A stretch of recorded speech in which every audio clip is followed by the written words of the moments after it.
예, 주식뿐만 아니라 보니까 원자재 가격 또한 변동성이 굉장히 심해진 그런 굉장히 금융시장입니다. 심해졌죠. 맞아요. 예.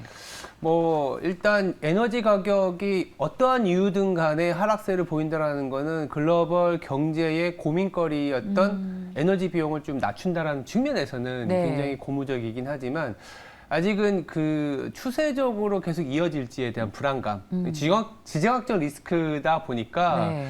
이게 경제 논리로만 보면 벌써부터 하락을 했었어야 되는 건데 네. 이제 와서 조금은 하락했다는 부분이 투자자들은 아직은 좀 그러니까 경계 심리를 네. 놓지 못하는 부분이고 네. 아시는 것처럼 뭐 연준은 그 에너지 가격 하락과 상관없이 계속된 긴축을 하겠다라는 공포 섞인 발언을 하다 보니까 그렇죠. 좀 움츠러드는 국면인 거는 맞습니다. 예. 가장 싫어하는 것은 불확실성, 그렇죠. 그리고 변동성인데. 그렇죠. 자, 오늘의 앵커 브리핑에서는 그래서 뭘 볼까요? 일단은 첫 번째는 뭐 최근에 이제 경제 지표가 월말 5초다 보니까 한 번 더 브리핑을 해 드려야 될 텐데 네. 어저께는 이제 잡 오프닝이라 그래서 채용 공고 기준의 고용 데이터가 시장이 예상보다 너무 잘 나오면서 주가를 끌어내렸다면 오늘은 ADP라 그래서 정부 고용은 들어가 있지 않지만 민간의 고용 데이터가 나왔습니다. 네. 예상은 30만인데 13만으로 쇼크를 보였어요. 그래서 나쁜 뉴스가 나왔기 때문에 사실 장 초반에는 시장이 강한 아니면 뭐 반등 랠리가 나오다가 장 중반부터는 다시 조금 하락세로 전환을 했는데 아무래도 좀 잘 뜨다 보니까 첫 번째는 이 ADP 고용 데이터가 미국 정부의 고용 데이터를 합친 비농업 고용 지수를 잘 따라가지 못한다는 얘기들이 그동안 많았거든요. 네. 그러다 보니까 스탠포드 디지털 경제 연구소와 함께 데이터를 새로 다 뒤집어 엎었습니다. 새로 이제 모델을 만들었기 때문에 정말 믿을 만한 데이터냐라는 신뢰성의 문제가 하나 있었고요. 두 번째는 그 안에서도 8월의 평균 급여가 7% 이상 인상이 되다 보니까 특히나 이제 고용이 가장 활발하게 일어나는 서비스업 부분은 12%까지 올랐어요. 임금 상승률이. 네. 그러면 이제 인플레이션에 대한 고민이 있는 거죠.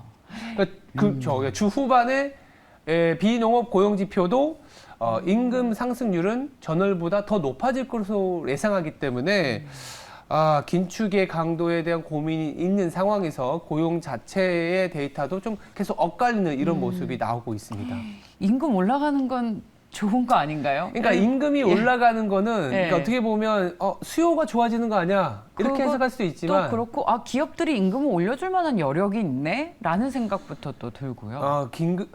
고용을 무조건 해야 되는 상황도 있지만 그동안에 이제 코로나로 인해서 필수 불가결한 고용 일자리가 비어 있었던 거죠. 근데 이제는 채워 넣어야 되는데 너무 비싼. 그러니까 기업 입장에서는 소위 말하는 마진이 좀 축소될 수 있는. 거군요. 그래서 주식 입장에서는 사실 그때그때마다 보는 어떤 프레임이 달라지는데 만약에 좋은 상황이라면 고용이 잘 되네.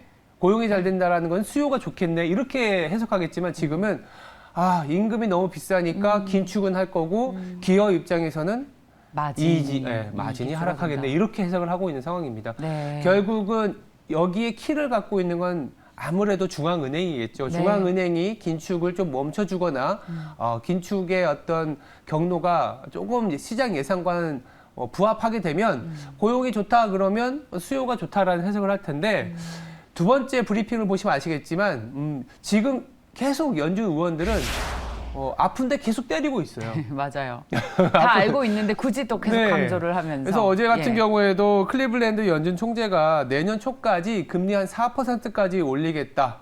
그리고 2023년에 지금 시장에서는 어쩌면 내년 중반 이후에 금리 인하를 할 수도 있다라는 그런 기대를 하고 있는데 기대하지 마라 이런 얘기를 해버렸거든요. 그러면서 시장은 그래? 조금 고민이 되네? 라는 어떤 반응이었고요. 그러다 보니까 9월에 75bp, 그러니까 자이언트 스텝을 단행할 것이다라는 비율이 70%까지 높아졌습니다. 좋게 보면 시장에서는 이제 연준이 매파의 어떤 발톱을 다 받았다라고도 할 수 있지만 계속 아픈 데를 계속 때리니까 그리고 잔소리를 계속 해대니까 이렇게 투자해야겠어? 네. 약간 포기하는 마음도 조금은 생기는 그런 타이밍이라고 보시면 될 것 같아요. 그 마음 너무 알 것 같아요. 최근에 반등을 계속했다가 며칠 연속 하락하면서 반등의 절반을 또 되돌려놔서 맞아요. 주식을 좀 너무 빨리 샀나? 그런 고민을 하게 돼요. 그렇죠. 그러다 보니까 투자자분들도 이 데이터를 한번 세 번째 브리핑을 보면서 말씀을 드려보면 우리나라뿐만이 아니라 전 세계 특히 미국에 있는 투자자들도 상당히 자신감이 떨어져 있습니다. 예. 세 번째 포인트가 그래서 이제 B2가 굉장히 빠르게 축소하고 있고 예. 이런 측면이라면 사실 역사적인 데이터를 보면 이럴 때가 좀 바닥은 형성이 돼 있었거든요. 그렇죠. 어떤 얘기를 드리고 싶은 거냐면 투기적인 포지션 잘 알잖아요. 네. 미국은 이런 어떤 수급과 관련된 데이터가 잘 나오는데 S&P에 대한 투기 포지션이 역사상 최저까지 그러니까 숏 포지션이 굉장히 많아졌습니다. 네. 비교 가능한 구간이 2015년 10월과 2020년 6월의 데이터인데 2015년 10월이 언제냐면 그 2개월 후에 긴축을 단행을 했었던 사이클이었습니다. 금융위기 이후에 최초의 금리 인상이라 그러면서 주가가 상당한 변동성을 보였던 그런 구간이었는데 이렇게 포지션, 특히 숏 포지션이 굉장히 높은 구간에서는 한 달 동안 12%의 또 반등이 나왔었습니다. 네. 워낙 비관론이 셌었기 때문에 비관론이 나왔었던 그 이상의 데이터나 연준의 스탠스가 안 나오다 보니까 소위 말하는 이제 숏 배팅이 이제 걷어들이면서 올라오는 장 이게 12%나 올라왔었고 예. 2020년 6월은 잘 아시겠지만 코로나 붕괴 이후에 가파른 반등이 나왔었고 이제부터는 다시 빠진다는 얘기들이 창궐 했던 구간이에요. 예. 아시겠지만 우리가 지나고 보니까 2020년 3월이 최저점이었지 그때 3월에서 6월까지 3개월 정도 반등이 나오니까 저를 포함한 대부분의 시장 전문가들은 이 다시 빠진다. 아, 데드캣 바운스다. 네, 데드캣 바운스다. 이거 코로나 붕괴는 전염병으로 어떻게 할 수도 없는 상황이다. 그랬었거든요. 그때가 2020년 6월이고 그때와 비슷한 투기 포지션인데 그때 이후에 시장은 뭐 여러분 다 잘 아실 겁니다. 급등했죠. 네. 그래서 지금 제가 말씀드리는 건 그때와 동일하진 않지만 그때만큼 심리는 굉장히 위축돼 있다라는 거죠. 그래서 이렇게 생각해 볼 수도 있습니다. 오늘 저녁에 ISM 제조업 지수 생각보다 잘 안 나오고 그리고 주 후반에 고용 지표가 좀 쇼크에 가까운 예. 지표가 나온다면 예. 오히려 투기 포지션 그 심리가 움츠러들었던 게 좀 역발상으로 작용할 가능성도 있다.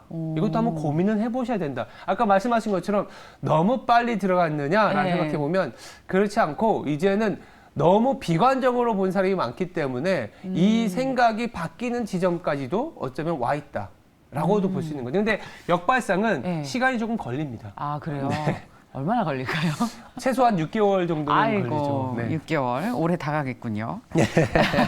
숏 포지션이 늘어났다. 그럼 만약에 랠리가 온다면 반등의 폭이 또 클 수도 있다. 그쵸. 사면서 올라가는 장보다는 더 이상 팔 사람이 없을 때, 그리고 더 하락할 거라고 베팅했던 사람들의 그러니까 뭐랄까요? 그 숏배팅이 역으로 손실이 나면서 올라가는 장. 예. 그런 장일 때가 굉장히 강하게 올라가 버리는데, 지금 그럴 가능성도 있는 현재의 마켓 컨디션이다 정도는 좀 체크하고 네. 가시는 것도 나쁘진 않을 것 같습니다. 듣기만 해도 상상만 해도 기분 좋아지는 네. 시장의 모습입니다. 자, 9월의 첫날 지금까지 앵커 브리핑이었습니다.